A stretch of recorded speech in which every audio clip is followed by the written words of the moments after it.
Hello बच्चों। Question में हमसे कहा गया है दैट एक्सप्लेन द फॉलोइंग। हम एक एक करके एक्सप्लेन करेंगे। सबसे पहले हम फर्स्ट वाला क्वेश्चन पढ़ेंगे। A solution of ferric chloride acidified with HCl is unaffected when hydrogen is bubbled through it but gets reduced when zinc is added to some acidified solution। तो हमें बताना है कि जब हम नॉर्मली रिड्यूस करते हैं तो फेरिक क्लोराइड रिड्यूस नहीं होता, बट जब हम उसमें जिंक ऐड कर देते हैं तो ये रिड्यूस हो जाता है। ऐसा क्यों होता है? तो की concept is that zinc is a very good reducing agent. Zinc जो है वो काफी अच्छा रिड्यूसिंग एजेंट है। तो इट्स नॉट दैट कि जिंक रिड्यूस करता है, बट जिंक कुछ बनाता है जिसकी वजह से ये रिड्यूस हो जाता है। नाउ लेट अस सी कि वो क्या है। तो फेरिक क्लोराइड, जब हम फेरिक क्लोराइड को वी हैव FeCl3 एक्वस, जब हम इसमें H2 देते हैं गैस नॉर्मली, तब इसमें कोई रिएक्शन नहीं होता, नो रिएक्शन। क्यों? बिकॉज मॉलिक्यूलर हाइड्रोजन की लो रिएक्टिविटी है। तो ये इसका रीजन क्या है? Because low reactivity of molecular H2। तो इसमें हमारे पास मॉलिक्यूलर हाइड्रोजन है जिसकी रिएक्टिविटी काफी कम होती है, इसलिए यहाँ पर कोई रिएक्शन नहीं हो पाता। अब जब हम जिंक को इंट्रोड्यूस करते हैं तब क्या होगा? When we make zinc plus H2, जब जिंक और हाइड्रोजन गैस रिएक्ट करते हैं तब ये बनाता है Zn2 प्लस, और साथ में बनता है हमारा nascent hydrogen. Now this is very powerful reducing agent.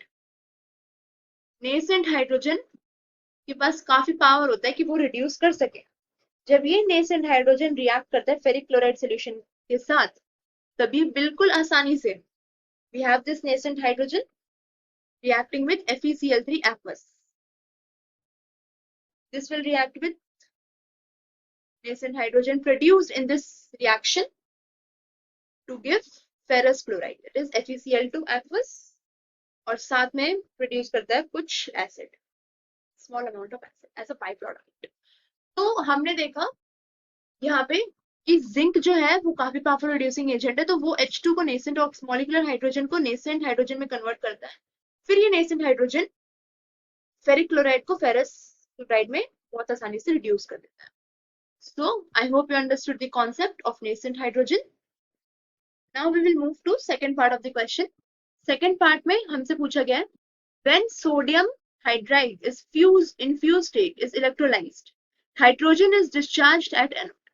तो हमें बताना है कि जब हम सोडियम हाइड्राइड को फ्यूज स्टेट में इलेक्ट्रोलाइज करते हैं तो हाइड्रोजन कैसे डिस्चार्ज होता है। तो सबसे पहली बात, सोडियम हाइड्राइड जो है that is NaH, it is an electrovalent compound.